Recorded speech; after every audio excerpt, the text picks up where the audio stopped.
Oi, gente, como é que vocês estão? Voltando para essa aula de direito penal. Bom, voltando ao nosso assunto, depois do recesso, vamos estudar hoje lugar do crime e lei penal no espaço, ok? Esse assunto, ele é um assunto muito importante. Por que, Júlia, ele é importante? Porque, primeiramente, nós vamos precisar verificar, esse assunto é importante, para que nós possamos verificar se a lei penal brasileira ela vai ser aplicada a determinados casos ou não, bem como para verificar se alguns crimes, por exemplo, crimes praticados à distância, se eles serão punidos através da lei penal brasileira.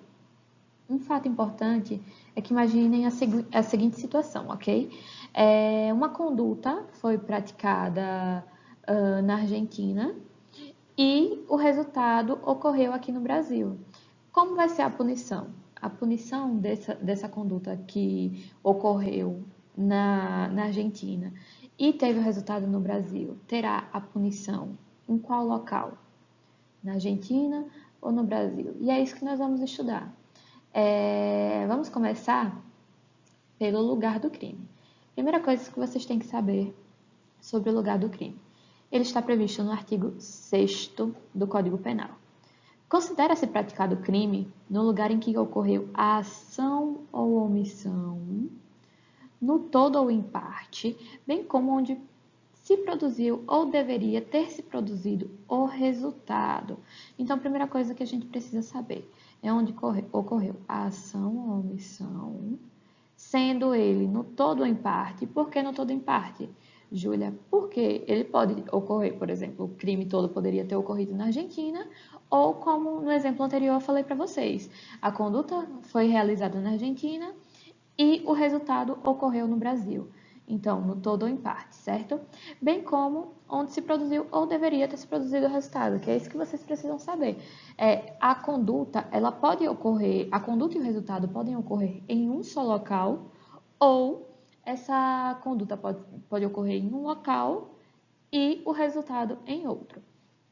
Para o lugar do crime, nós vamos utilizar a teoria mista ou da ubiquidade. Gente, sério, não esqueçam o nome dessa teoria, porque ela não cai em concurso, ela despenca.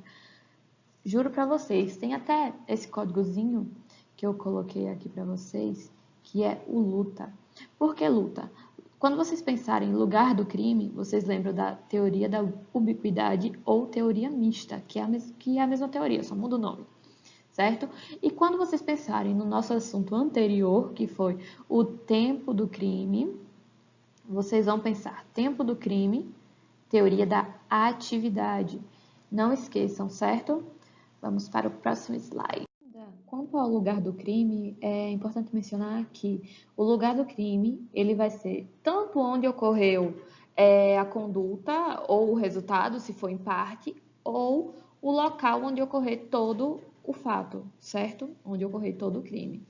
Quanto ao princípio da territorialidade, ele está previsto no artigo 5º do Código Penal, e ele diz o seguinte, que aplica-se a lei penal brasileira sem prejuízo de convenções, tratados e regras de direito internacional ao delito cometido no território nacional. Tá, Júlia, beleza, aplica a lei penal brasileira no território nacional, mas o que é o território nacional? Até onde ele se estende? Então, vamos lá.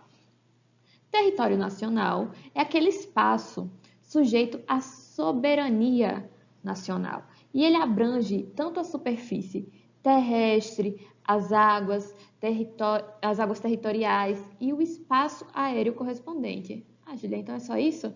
É a superfície terrestre, as águas territoriais e o espaço aéreo correspondente do Brasil. Então, se acontecer aí, vai se aplicar a lei penal brasileira.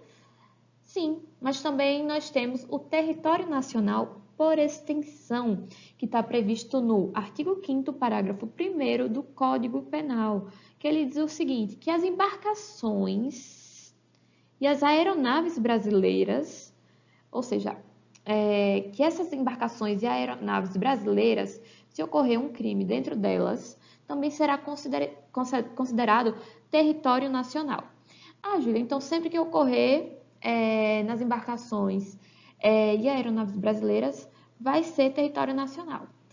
Sim, Só que, se essas embarcações e aeronaves brasileiras forem públicas ou a serviço do Brasil, elas serão consideradas território nacional aonde quer que se encontrem. Mas, se for mercante, se as embarcações ou aeronaves brasileiras forem mercantes ou privadas, elas só poderão ser consideradas território nacional se elas estiverem em alto mar. O que significa isso, em alto mar? Um local onde não seja território de alguém, ou seja, território de ninguém. Então, aí será considerado que se um crime for praticado nessa embarcação ou aeronave brasileira, mercante ou de natureza privada, em alto mar, será aplicado a lei penal brasileira, certo? Vamos ao próximo slide. Além disso, temos o artigo 5º, parágrafo 2º do Código Penal, que diz o seguinte, que a lei penal brasileira ela será aplicada também aos crimes praticados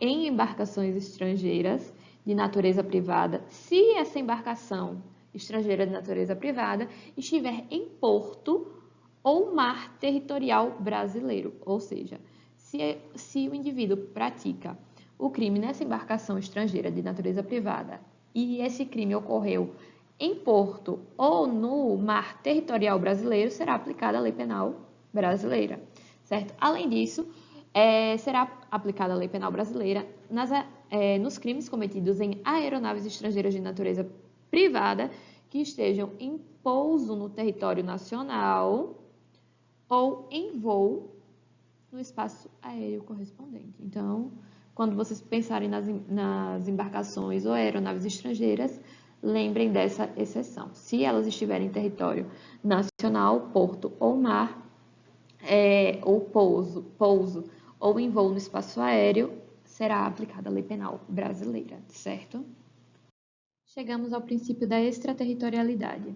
Esse princípio está previsto no artigo 7º do Código Penal, que diz o seguinte, que vai ser aplicada a lei penal brasileira aos crimes ocorridos no exterior. Essa extraterritorialidade ela se subdivide em 3, seja ela extraterritorialidade incondicionada, condicionada ou hipercondicionada, certo? Quando ela for incondicionada, vai ser o seguinte, a lei penal brasileira ela será aplicada aos crimes ocorridos no exterior quando esse crime for contra a vida ou liberdade do presidente da República, quando for contra o patrimônio e a fé pública da União, do Estado, do Distrito Federal, do município, empresas públicas, sociedades de economia mista, autarquias ou fundações, bem como quando esse crime for contra a administração pública ou quando esse crime for de genocídio, se o agente ele for brasileiro ou domiciliado no Brasil. Certo? Vamos para o próximo slide. Quanto à extraterritorialidade condicionada, como o próprio nome diz, condicionada, existem algumas condições. Ou seja, para ser aplicada a lei penal brasileira aos crimes cometidos no estrangeiro, é necessário que exista o concurso de algumas condições. Tá, Júlia, mas quais são os crimes? Aqueles que, por tratado ou convenção, o Brasil se obrigou a reprimir, por exemplo, tráfico de drogas, tráfico humano, aqueles crimes que foram praticados por brasileiros ou crimes praticados em aeronaves, embarcações brasileiras, mercantes ou de propriedade privada, quando não for julgado no estrangeiro. Tá, Júlia, a gente já sabe os crimes, mas e as condições? Não basta só os crimes. Ele tem que ser somado, certo? Com as seguintes condições. Quando o agente entrar em território nacional, ou, por exemplo, o crime foi cometido na Espanha e aí ele veio para o Brasil. Então, já é o preenchimento de uma condição. Ele cometeu lá e entrou no território nacional. Quando esse crime for punível no estrangeiro, por exemplo, o tráfico de drogas, ele tem que ser punível na Espanha e ser punível no Brasil, para que preencha essa segunda condição. Que, em razão do crime, seja possível a extradição, ou seja, em razão do crime, possa o indivíduo ser extraditado para o Brasil, da Espanha para o Brasil. E a última, lembrem que essas condições tem que ser todas, não é apenas uma e preenche o requisito para ser extraterritorialidade condicionada. A última condição é que o agente ele não pode ser perdoado pelo crime e a pena não pode ser extinta.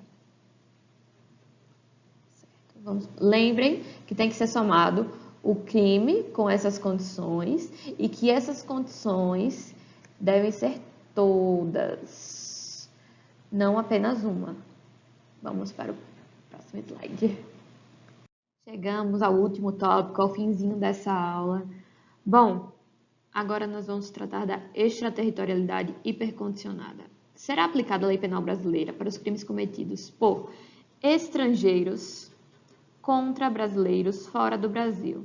Ou seja, quando vocês pensarem nos crimes desse caso, vão ser crimes cometidos por estrangeiros contra os brasileiros em outro país que não o Brasil, certo? Como o próprio nome diz, hipercondicionada. Além das 4 condições que vocês viram na extraterritorialidade condicionada, existirão mais 2, certo?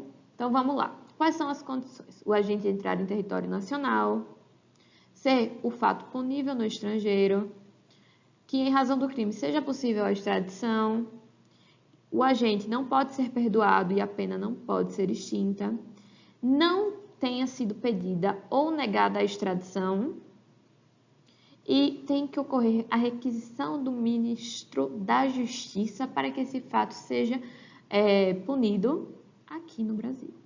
Certo? É isso, gente. Acabamos a nossa aula. Eu sei que essa semana foi corrida. Para mim, eu não pude dar atenção para vocês direito, bem como não cumpri as 2 aulas que a gente combinou, mas foi aquilo que eu conversei com vocês no grupo. Foi em razão do trabalho. E teremos o nosso simulado e teremos a nossa reunião no domingo com relação aos 3 assuntos dessa semana.